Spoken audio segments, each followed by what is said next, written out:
The Center for Educational Media and the College of Education at Middle Tennessee State University are proud to offer professional development to K-12 educators in Tennessee through our online video library. The following video is presented by the Center for Educational Media in partnership with Professional Educators of Tennessee's Leader U Conference.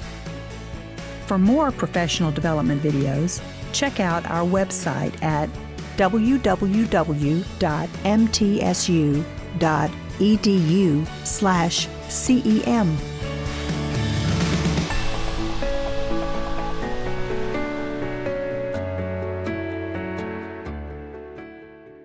My name is Renee Diamond. I have been in Tennessee since 2014.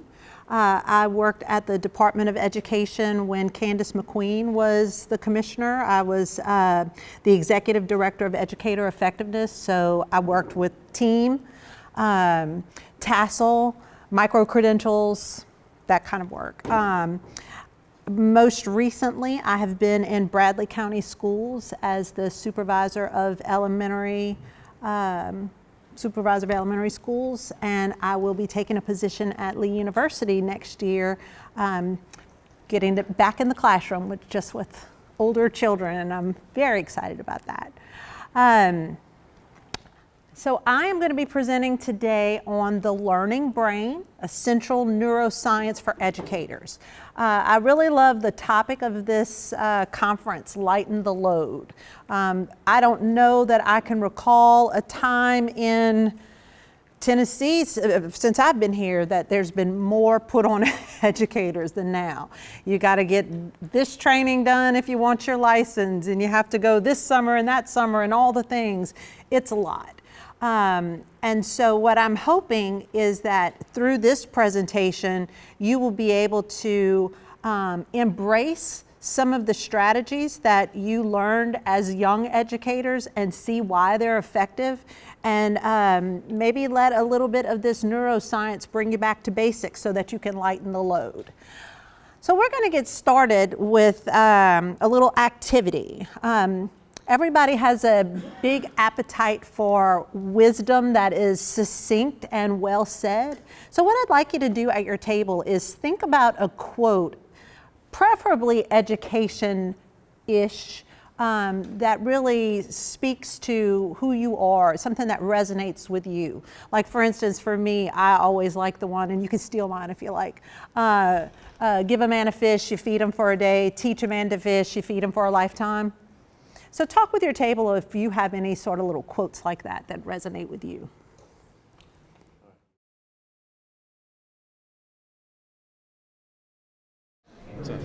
Seize the day. Seize the day. It is our choices, Harry, that show what we truly are, far more than our abilities.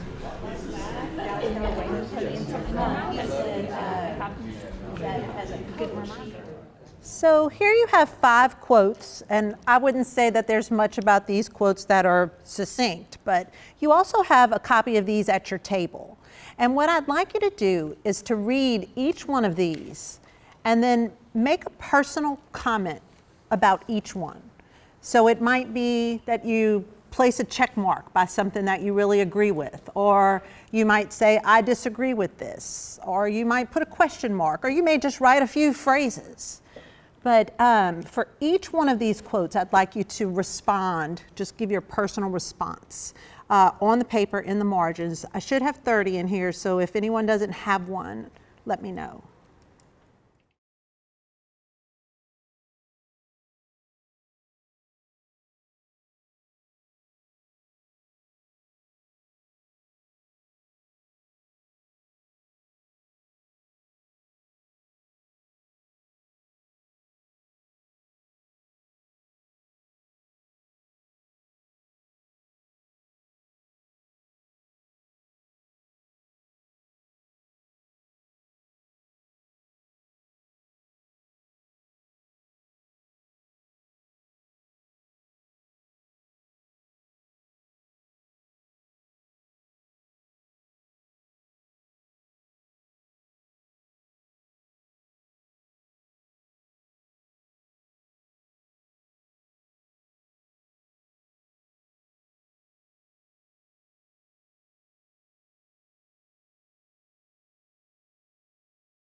take a couple of minutes at your table to talk about what these quotes made you think about. How did they make you feel? It just reminded me of role models. I work in a very rural county. And limits your potential also.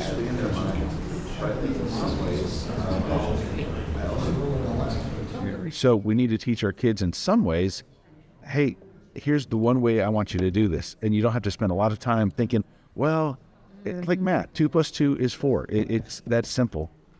But teach them how to do things when they need to know this is how you do it, but let them be creative. So we need to be careful how we spend our time at the appropriate time. Yeah. You take the initiative. Okay, the theory's there. I don't care what Papa says. Papa may agree with it and he may not. But So I'm going to ask for a volunteer from these 3 tables to share. So if you want to identify who's going to be our sharers at those 3. Let's start in the back. So we were kind of talking about the second quote and the last quote. I teach middle school math, or I've taught that the past 2 years, and the kids are kind of an at-the-moment learners right now. I feel that they took it in on Monday, but take a quiz on Friday about the stuff we've learned through the week, and they're like, well, we learned that on Monday. Why do I need it on Friday? So they're kind of at-the-moment learners. But then with this quote, it makes a lot of sense that, especially the end of it, that we must ethically, morally, opportunistically pay attention to how we ask them to spend their time. There's a law out there, it's called Hick's Law, that says basically we need to teach people one way to do things to spend less time deciding how to do it.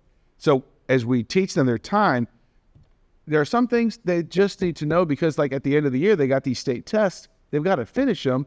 So they need to know in some ways, look, 2 + 2 is 4. Just that's how you do it. But when we can, let them be creative. Let them expand their minds so that they can see both sides of the coin.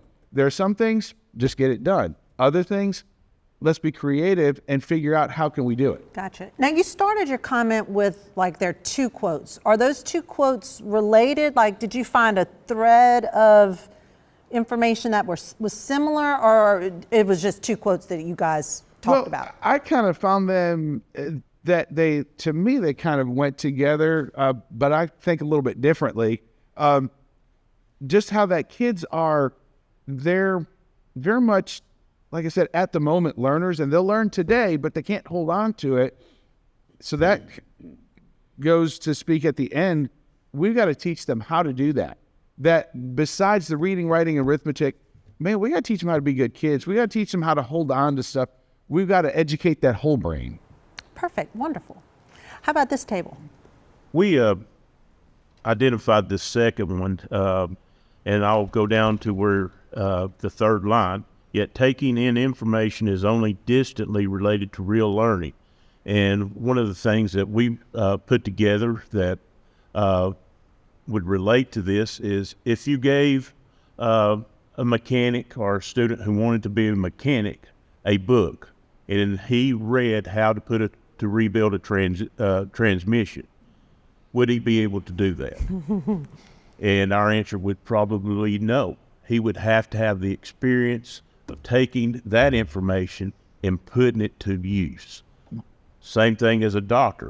Would you want someone operating on you who had only read a book? It had never, ever Correct. had an experience to do an actual operation. Correct. So- I have been trying to teach myself piano, and I have the little piano books, and I've been watching the YouTube videos, and I feel like I know, and I sit down at that piano and my fingers will not do the things that are in my head. Right. So Very much. so that real world is important. Just because it says it in the book does not mean we know how to do it yet. Correct. Very good. And how about this table? We talked about the last quote and the difference between the time constraints we have with what the state requires us to teach and the time. The bulk of my career has been teaching little kids and being able to give them a voice and listen to them, because if they don't if they don't feel safe and feel loved, I'm never going to be able to get them to take risks, especially when it's learning how to read, because that's such a difficult, scary thing for them. So making sure you carve out that time. And she talked about with older kids, like they could write things that they wanted to tell her that she didn't have time. They could write it, you know, to tell the teacher, and then she'd still be able to react to that information. But being a role model for some of them, because some of them don't have that at home, and That's right. we're the only positive thing in their day sometimes. I think for me, I connected, like, when I think about my prior knowledge, the last quote was probably the one that was the most impactful for me in that regard, because I was doing this session. The session is on brain development, and Eric Jensen talks about the fact that students spend 13,000 hours in front of a teacher, and that their brains will be altered by the time that they spend with us, will be, for the good or not so good. And so just preparing for this session, knowing it's on neuroscience, I really connected with that. But emotionally, I would say that I connected more with the fourth one about the ocean traveler. I've never been on a cruise. I've spent the night on a boat in Florida and got seasick, threw up over the side of the boat, drove from Florida to Louisiana, and felt like I was swimming the entire time. So yes, there are a lot of waves. It is not just water. So emotionally, I think I connected with that one the most. The task that I asked you to do originally was, which of these, like, make a personal connection to these, make a personal connection. And I've heard some of those personal connections, like what it's like to teach young children, what it's like to teach mathematics. Why is it important for us as educators to have kids make personal connections to the material that they're learning? Why is that important? Talk about that at your table.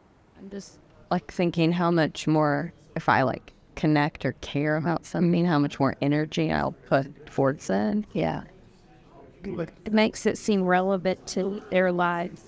Understand, you're going to be reading the rest of your life. Yeah, If you can't comprehend some of the simple right. here and now things we're doing, how are you going to understand what God was a farmer? I said, how are you going to open your John Deere manual on that seeder or spreader or whatever? Oh, yeah. And you're going to comprehend what you need to do to make that thing work.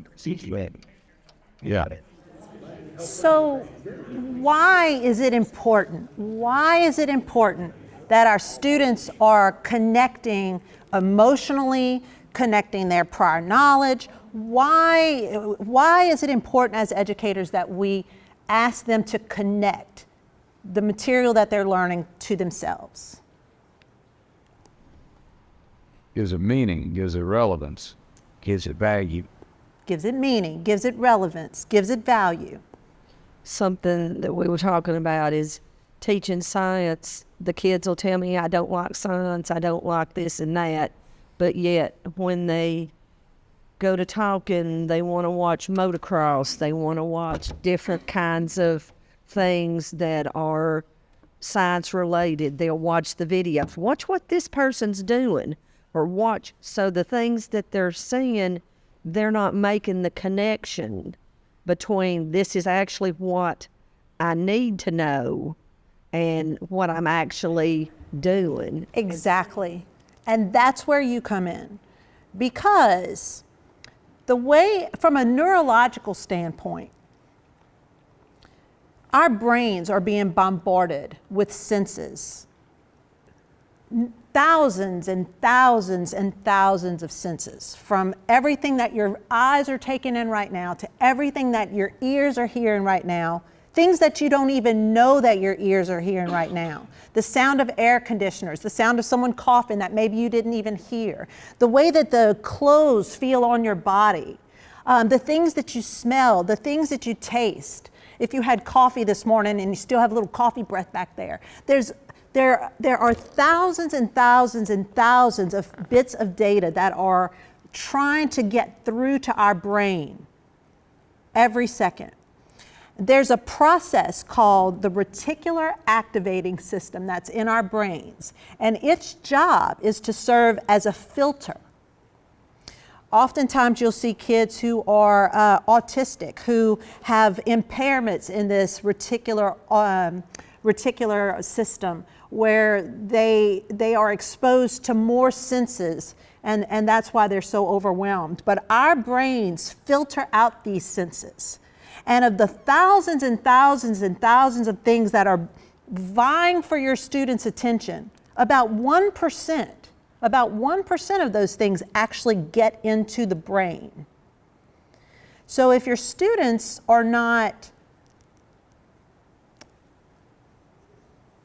motivated to make those connections, it's going to pass through. And I'm going to read this because I want to make sure I get this right.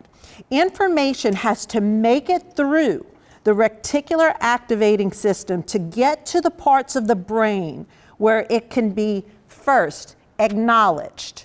It comes in, it must be acknowledged. It must be recognized. It must be coded into a pattern. And then it has an opportunity to make it to long-term memory. If those things don't happen, then when your students come in the next day and you ask them, so what did we do yesterday? And they say, I don't know. They mean it. They don't know. Because that information has not even potentially gotten through the reticular activating system. And if it has gotten through, has it been actually put into working memory? There's a whole separate process for that, which we'll talk about in a bit. So you're absolutely right. They don't make the connections. So it is vital for us as educators to illuminate the connections for them so that their brains will pay attention to that. What were those three things again? Must be recognized? They must be acknowledged. Oh, acknowledged, okay. Recognized. Coded into patterns. And then ultimately stored in our memory.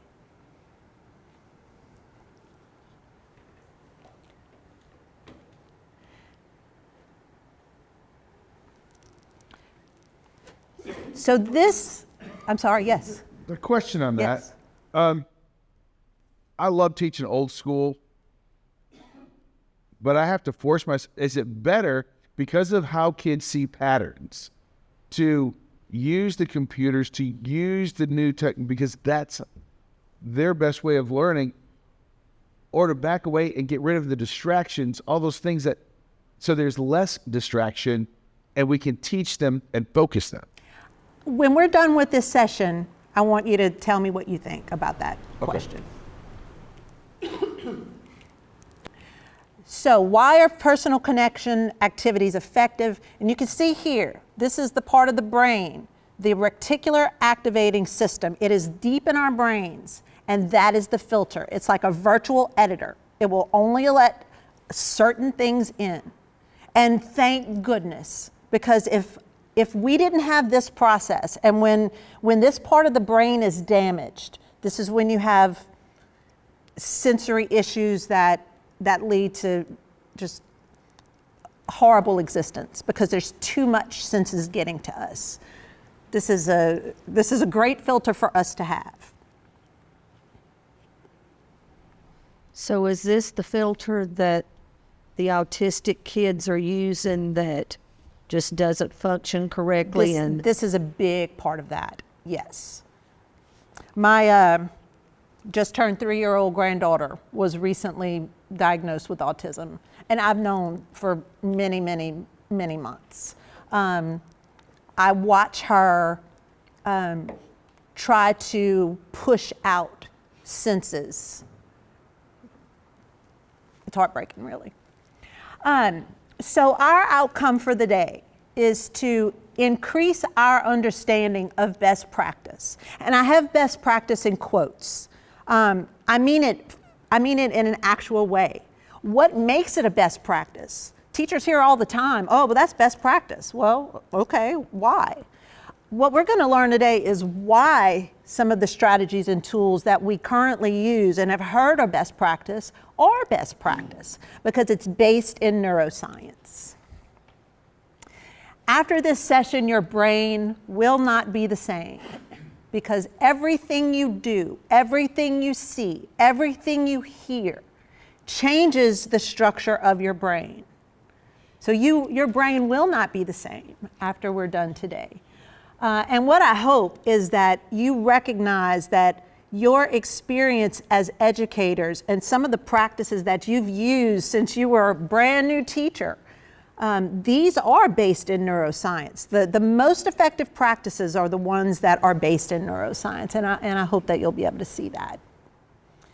So I mentioned to you that this attention filter is where our senses lie. But things get through. About 1% of the senses, of the information that our senses take in. And think about this, that's how we get information. We see things, we hear things, we smell things, we taste things, we touch things. Otherwise, how do we know anything? It's through our senses. But once those things get through, then there's a decision-making process. Will the information go to our lower brain from the amygdala? The amygdala is almost like, think of it as like a railroad switch. It's gonna either bring you to this track or this track. The information is either gonna go down to the lower brain. And if it goes down to the lower brain, there are a lot of involuntary processes there. The lower brain is in charge of things like our breathing and our digestion. There's a limited amount of responses to the lower brain.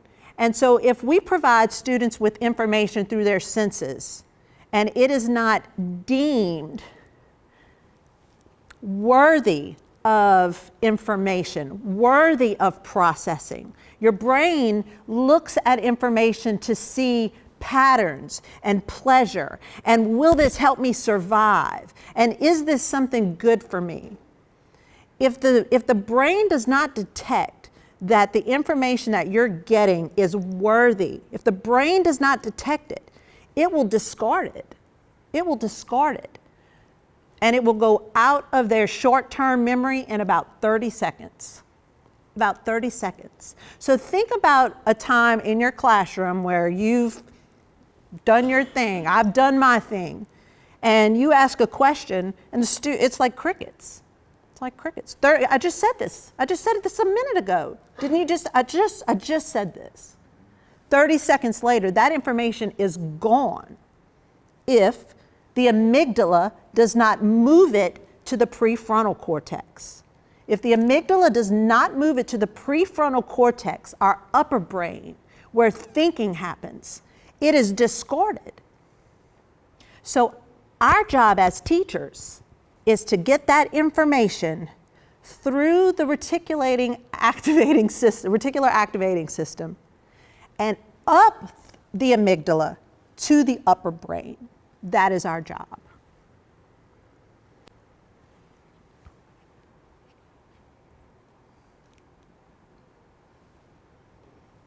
Now, when students have a perceived or real threat, there is no chance that the information will make it from the amygdala to the upper brain. No chance. It will be discarded. So here are some of the things. School-related stressors, not to mention all of the other stressors. But I'll give you a second to look at these.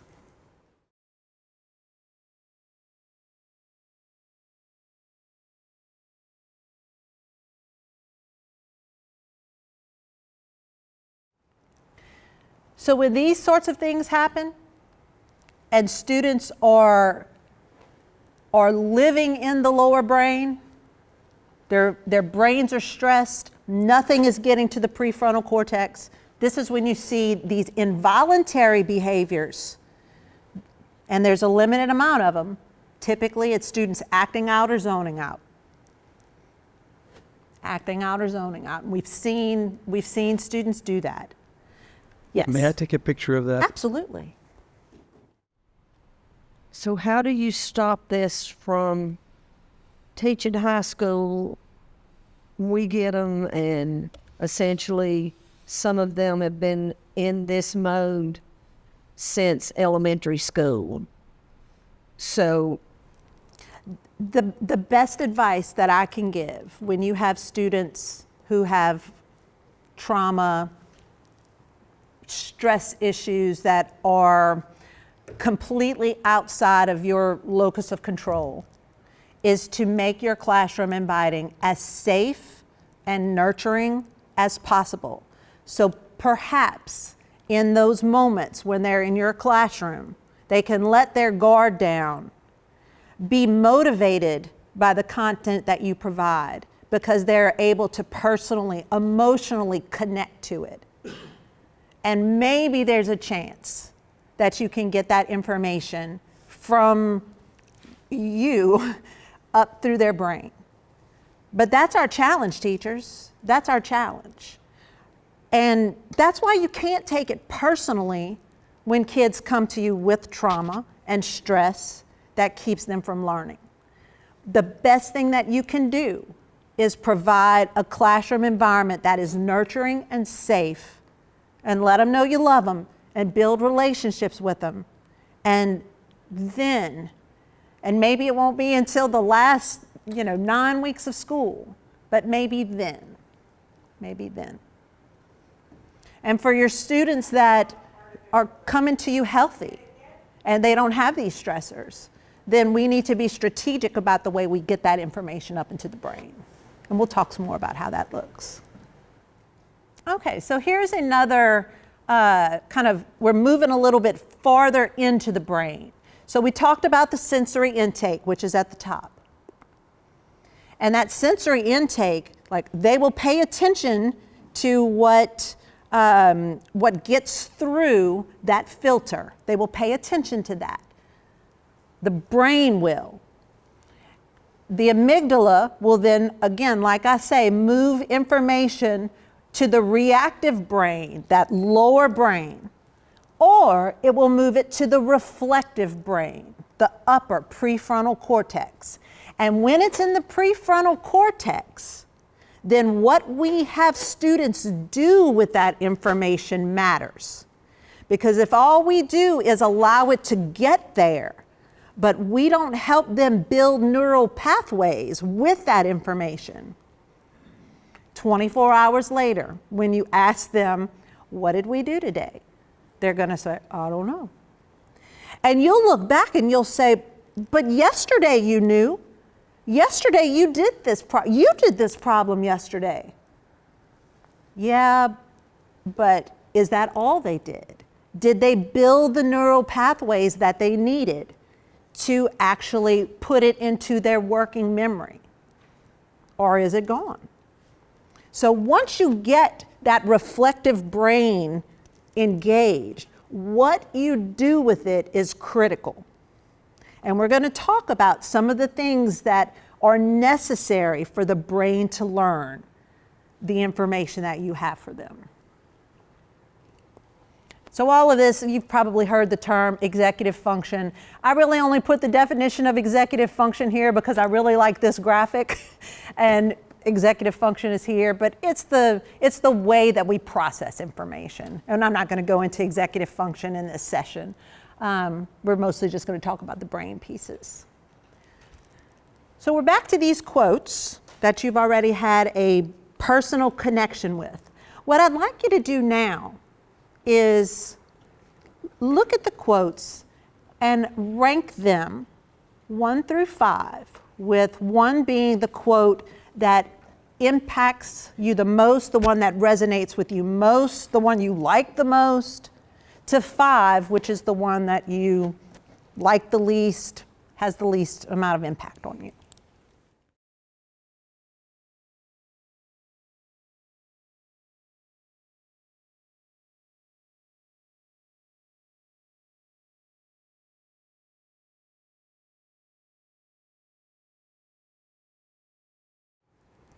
At your table, share your number 1 and share your number 5. And why you chose the one you chose. I like the ocean one for my number 1. And my number, like I said, my number 5 was Lash, but I don't know why. Students learn in different ways. So it's not always going to look the same. The these two, and I don't know why I ranked this 5, probably just because it's too. Now, I heard Mr. What's his name? Cameron. Mr. Cameron had already started to group a couple of these quotes. He thought number 2 and I think 5 had some similarities. I think I just heard you say these two are similar. So what I'd like you to do now is select at least 2 that can be grouped together and label the name of the group.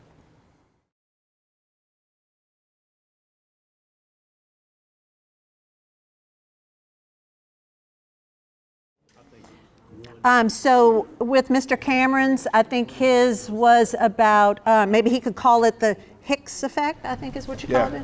Yeah. He might just, he had 2 he liked, he may just label it as Hicks effect.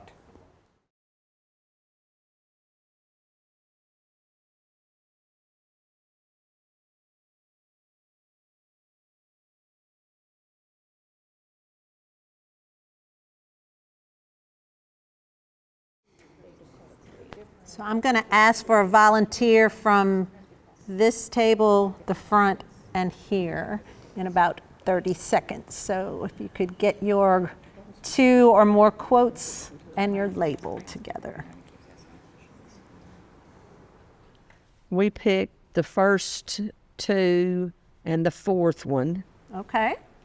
And the thought behind that was more like intake of information, because you have to present the information to them. And this is where, especially in a lot of what we teach, you have to show them what information's there. And then somehow you have to immerse them in the middle of it, because with the 4th one, you don't really get the full impression until you're in the middle of it and you really understand where those connections are. Yeah, that 4th one is deep. And it's kind of like, I read one time that it's attributed to Albert Einstein, but it's one of those that if you can't explain it to a 6-year-old, then you don't know the information. So that's kind of where we took that, because we can see, working with kids at an alternative school, we get the kids that get kicked out of the regular school because they're my issue child. And what we found is they're no different than the rest. They just have that different way of learning. And you have to find this connection to really get to how they're going to get that information. That's right. That's right. How about this table? Which 2? Well, I think the second, third, and the last one connect that education is more than delivering information. 2, 3, and 5. Education is more than just delivering information. Yeah, I mean, I have to say, you know, old Madeline Hunter, she's still rock solid. If you've taught, but the students haven't learned, you haven't really taught, you've maybe shared information, but they haven't learned. And learned is over the course of a long time now. Learned isn't today, because you may leave school feeling great about what happened today, and you may have begun to build some neural pathways. But right now, if you think about a forest, maybe what you've done is just clear a little bit of the brush away. But then the next day, you need to come and clear some more brush. And then 2 weeks later, you need to throw down some gravel. And then a week later, now you're starting to have maybe some, asphalt laid down. That neural pathway doesn't just develop in one setting. It takes multiple repetitious opportunities for these neural pathways to really develop the strong connections that they need to move information into long-term memory. So don't beat yourself up also if you say, dang, I did all the things and they came back the next day and they still said, or I don't remember, maybe it was something like this. It takes a while. Takes a while. You don't learn how to play piano in a day just because you sit down at the keyboard a couple of times. It takes a while. And then this table. We talked about the second one and the third one are together, kind of what you just talked about, that there's a difference. I can present the material. There's a difference between presenting and learning. That's right. That's right. And I like the second one a lot because smart people know a lot of things. Intelligent people can use the things they know. That's right.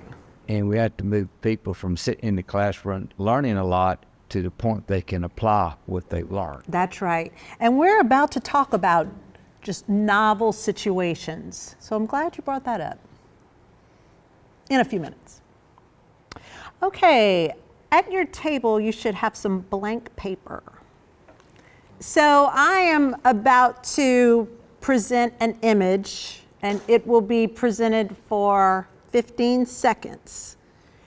What I'd like you to do is stare at the image, look at the image, do not take any notes. And then when the image goes away, I'm going to ask you to replicate what you see. Let me just forewarn you, this will not even be possible, likely, but see what you can do.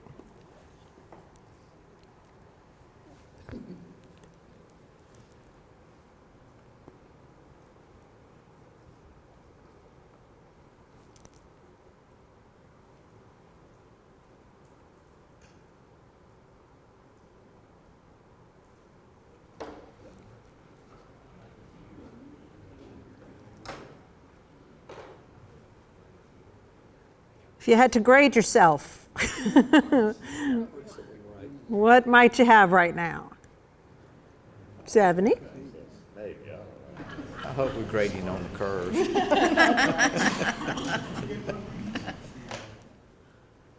How'd that make you feel? Not too smart.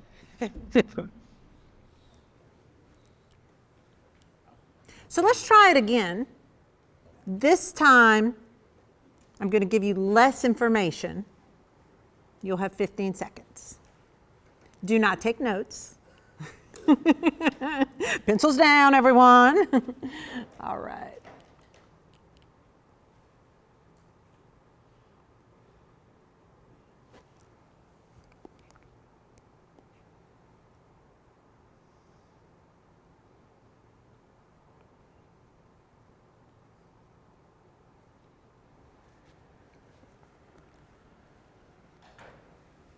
How'd you do on this one?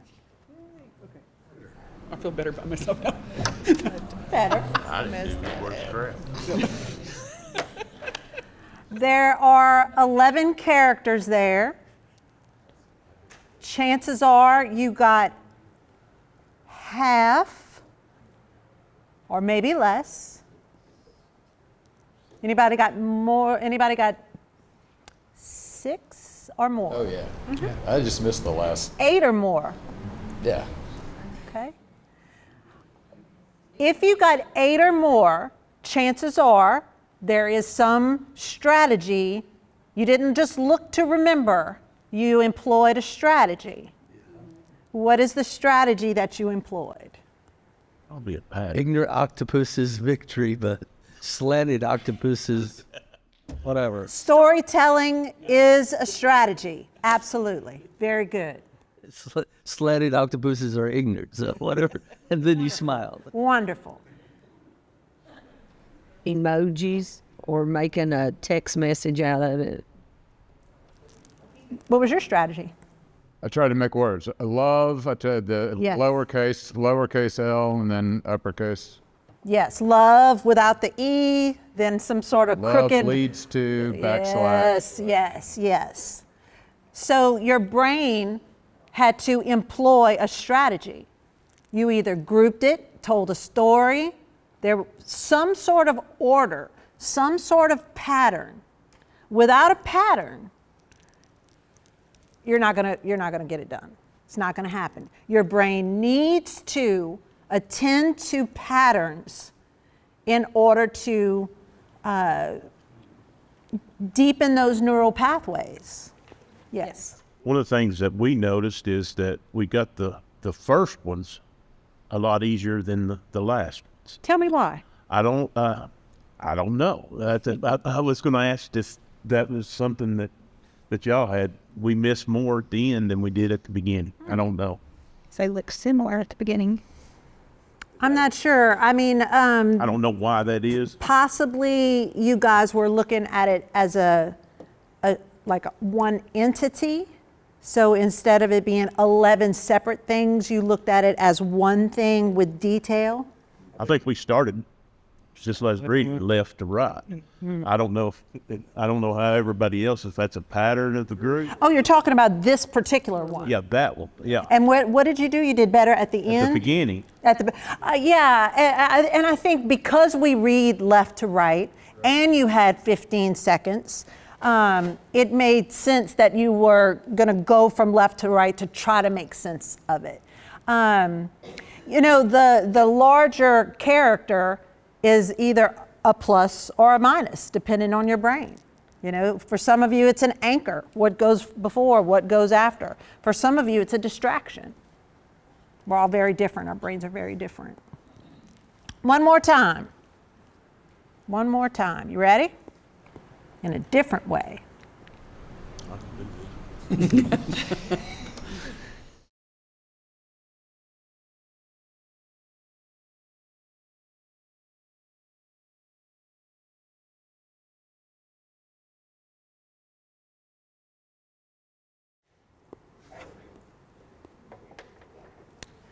So these are the same characters, but we went from an impossible situation to a pretty easy situation.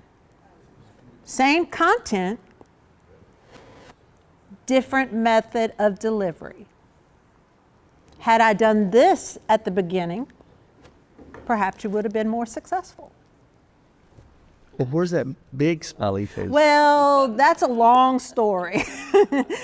That was formatting a PowerPoint, and that was tough.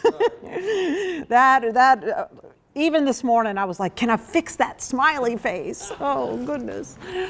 But I want you to think about a sixth grader.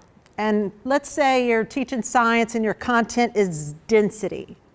And you know that density, when you think about it, you're thinking about buoyancy, you're thinking about objects floating in the water, sinking in the water, you're thinking about formulas for mass, you're thinking about how molecules are formed. You're seeing the snowman. Density to you is the snowman because you have all the pieces. Mm-hmm. Density for a sixth grader is the first image. They don't have those pieces put together. Those neural pathways are not built. So when we present information to students in a disparate way, when we don't help them build the neural pathways and capitalize on prior knowledge, we're showing them the first picture. The way that we present our content has got to be such where students are doing things that will enable this circuitry to strengthen. Seeking patterns to make predictions, Mr. Cameron. So the brain is essentially, it's all about survival. And it seeks patterns to make decisions and make predictions so that it can survive. And it seeks pleasure, like nourishment, food. And that survival instinct and that desire for pleasure drives our memory, our effort, and our actions. If we don't think that we are going to get a reward for the effort that we put in, some sort of reward, if our brains don't anticipate that this is worthy of me doing, it won't engage. The brain is the only organ that doesn't store nutrients. It utilizes nutrients from the body. And it utilizes about 20% of the nutrients of our body. So it's stingy. The brain is only going to put forth effort if it's worthwhile. So you think about that fox, and that fox is hungry. And so that fox is going to hunt, but when the temperatures start getting cold, the rabbits start going into their dens earlier. And so what foxes do is these memories of watching these rabbits go into their dens earlier in the afternoon starts to develop patterns. They're seeing patterns. When the temperatures get cold, the food source disappears early. So they start hunting early. It's just a prime example of what our brains do. Our brains look for patterns in order to guide our actions. So why is prediction so powerful? I'm looking at these patterns. For instance, 2, 4, 6, 8. Who do we appreciate? Who do we appreciate? Or 10, or 10. Now you see what I was gonna do, I thought everyone would say 10, and then I was gonna say, who do we appreciate? And doggone it, you weren't gonna get that little surge of dopamine. But I guess everybody can have the dopamine, you're all right. But prediction is successful when the brain activates this information from patterns, and it uses all of the memories that are categorized in our brains to make these predictions. And when the predictions become accurate, it releases dopamine. And dopamine is a feel-good hormone. And depending on the prediction, if the prediction is right, then the memory is strengthened and fortified. Okay, I just made this great prediction. I knew it. How many times do you hear that in your classroom when your students like, I knew that, I said that. You've heard kids do that. Because they've just got this rush of dopamine because they had an accurate prediction, and they can't even control it. They got to tell you, I knew that, I said that. You heard me say, oh, I wish you would have heard me say that. I said that. That's the dopamine. They're having a little high. So when the pattern results in an accurate prediction, they get encouraged. But if the pattern leads to an inaccurate prediction, that's okay too, because they're surprised, and that's just another reaction. They're like, really? I thought for sure it would be.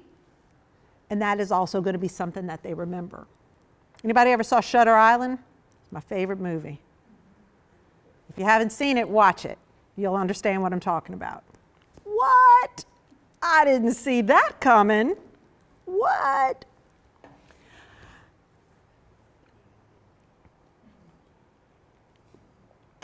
So how can we use our knowledge of patterns used to make predictions, to release dopamine, to optimize student success? I want you to talk about that at your table for a few minutes. How can we use, now you have this knowledge of the importance of patterns, the brain looking for patterns to make predictions, and the prediction is either correct and they get dopamine, or it's incorrect, but their brain's still triggered. How can we use that to optimize student success?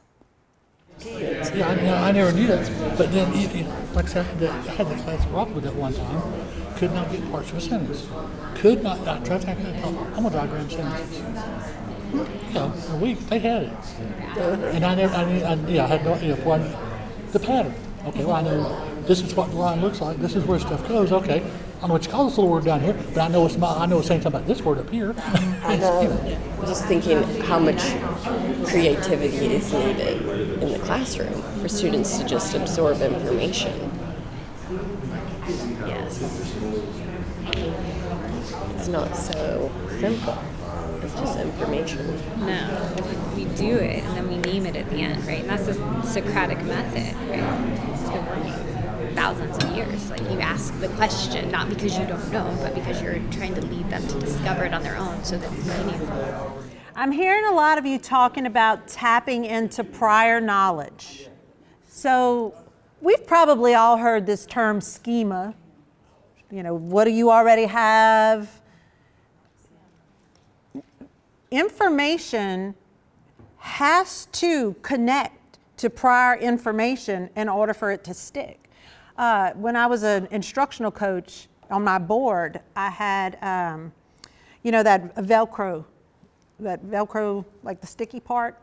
And the teachers, I would always give them like these balls, and whenever like they had a prior knowledge and made a connection, like, oh yeah, well, that's kind of like, they would throw the ball to the sticky board. I mean, that's how our brains work, is this new sensory information comes in, and if it gets through the reticular activating system, and the amygdala says, this is worthy of processing, and I don't have these other stressors.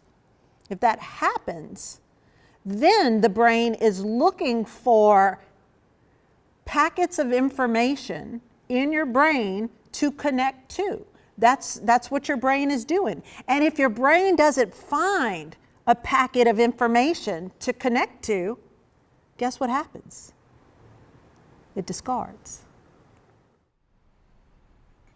This is something that I've always wondered about, because especially now with the testing and the way they put classes together, I've always thought that ability grouping, as far as me working with freshmen a lot of times, would be a more beneficial way of putting a class together.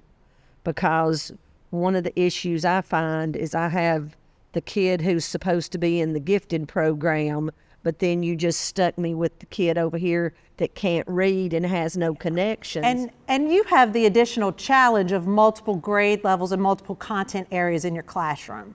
So it's not like you can just, utilize grouping the way that a normal classroom, where the content is the same and you just have to find the way that every student can get it. You got to give yourself some grace on that and find the way that works best. Just in the regular school system, I've found that they don't tend to, in some areas, because I've been told before, we can't ability group, they won't allow us. But then you look and they offer gifted classes, they offer, college level classes, things like that. Why can we not help the kids like he might have in the math class, or the kid who is that lower functioning, and have them? Because what I find a lot of times is the kids will not react or even come across, because of the thing you put up earlier. People are going to see me as stupid. And I've got kids that sit there and they go, I understand what you're doing. Why are we going over this again? Yeah. So, there's the whole philosophy of the high tide raises all boats, but then at the same time, you also have students who respond to different stressors in different ways. If there was a magic way, wouldn't it be great? But you have to make decisions based on who's in your classroom at the time.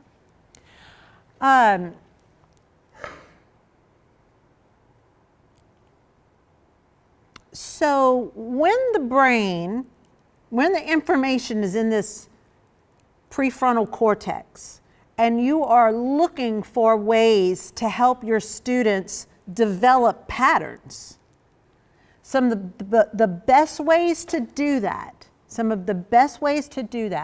is through these 4 processes: grouping, ordering, connecting, and personal reflection. And Mr. Cameron is a perfect example. Before I even asked you to group quotes. Mr. Cameron had already started doing it. His brain was already taking this information and knowing if I'm going to make sense of this information, I need to look for patterns. And look at this pattern that I just found. These two quotes have the same sort of basic Hicks law language around them. He did that on his own. Your students probably will not do that, which is why I was prepared to ask you to rank them, to order them, to group them, to label them, because what I wanted you to do was build several neural pathways. Now, if you don't mind, just turn your quotes sheet over.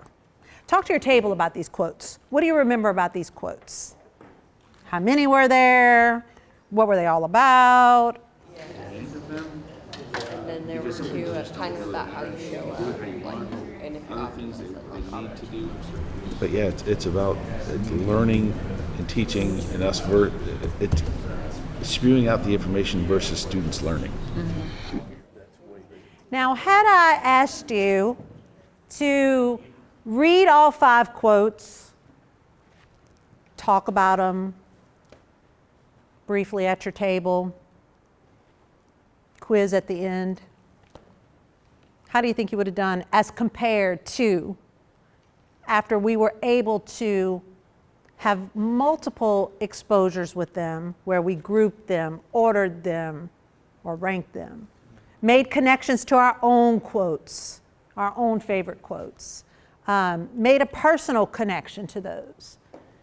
How do you think you would have done based on how you feel right now? Not as good. Not as good. And I know as a teacher that time is the enemy. I know that.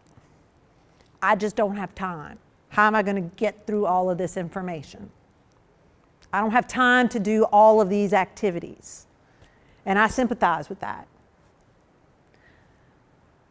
But what I can tell you is, if our classroom environment is not conducive to student learning, if students don't feel safe, if they have this fight or flight or freeze or fawn stressor that has nothing to do with you or your classroom, that information is not getting through the RAS. It's not happening.